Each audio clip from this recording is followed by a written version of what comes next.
BPF पार्टिया BTC इलेक्शननि सिगां दाखोर बारियाव गारहरजानाय प्लास्टिक बायदि फोरलाब फोथाब जाजोब्बायमोन। बेखौ सोर बुरखांनानै लाबोफिनखो? खुलुमबाय रायजो राजा नोंथांमोन। मैया आङो नोंथांमोननो बुंदोंमोन BPF पार्टिया माब्रै इसिबां गोरलैयै देरहाफिनखो बिनि बागै आं भिडिअ लाबोगोन होननानै दिनै आङो लानानै फैबाय। नोंथांमोना भिडिअखौ जोबजासे नायलांदो आरो बुजिनानै लादो माब्रै देरहादों माब्रै देरहायाखै। चेनेलाव गोदानै हाबफैदोंब्ला चेनेलखौ साबस्क्राइब खालामदो, फेसबुकआव नुदोंब्ला फेसबुकखौ फल' खालामदो, हानायमानि शेयार खालामनानै होदो। खोनासंदो बिदिब्ला थांनाय BTC भटनि सिगां UPPL आरो BJP लोगोसे दङमोन मोननैजों गोरोबनानै। बे BJP UPPLआ भट सौफैजासिमा आलदायैहाय केम्पिं खालामबोबाय थादों जायगायाव। जेराव BJPनि मानसि दं बेयाव BJP हाबदों, जेराव UPPLनि मानसि दं बेयाव UPPL हाबदों।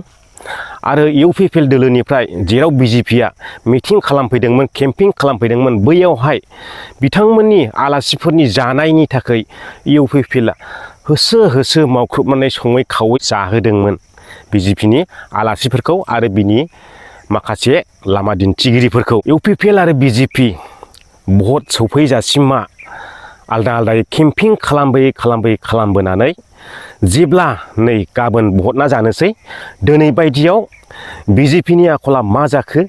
BJPआ गावसिनि सापर्टारफोरखौहाय BPFआव लखबनानै होफैजोब्बाय। BJPआव भट थुग्रा बैसोरो BPFआव भट थुजोबनानैहाय BPFखौ देरहासार खालामनाया BJPआनो। BPFआ माब्रै इसिबां सिट देरहानो हाखो?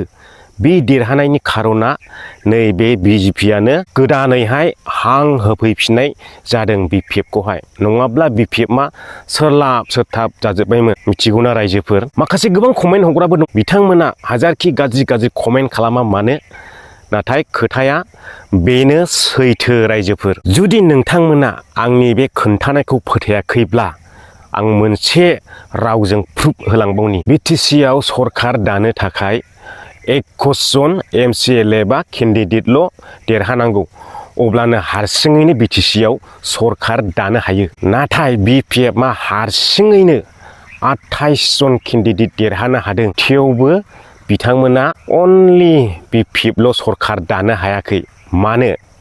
मानोना बिथांमोननि देरहानायावहाय BJPनि आखाइ दं। मानो BJPजों एलायन्स जानानै सरखार दानो गोनां जादों।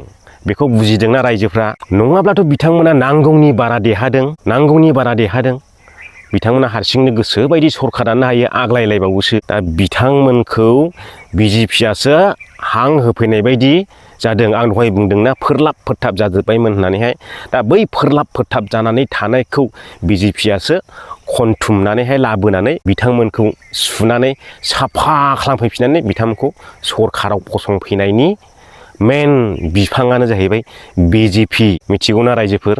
खोथाया बेनो सैथो दै। खिन्थु आं नंखायखौ बुङाखै। नोंथांमोना नागिर, एला नागिर, नोंथांमोना थाङै थुङै बेखौनो मोनगोन। आरो आङो मैया बुंदोंना 125 एमेन्डमेन्ट बिलनि खोथा, नैबे बिलखौसो दा बिथांमोना गिख्रंनानै दङ। मिथिगौना? मानोना बै बिला जाहाथे पास जाया।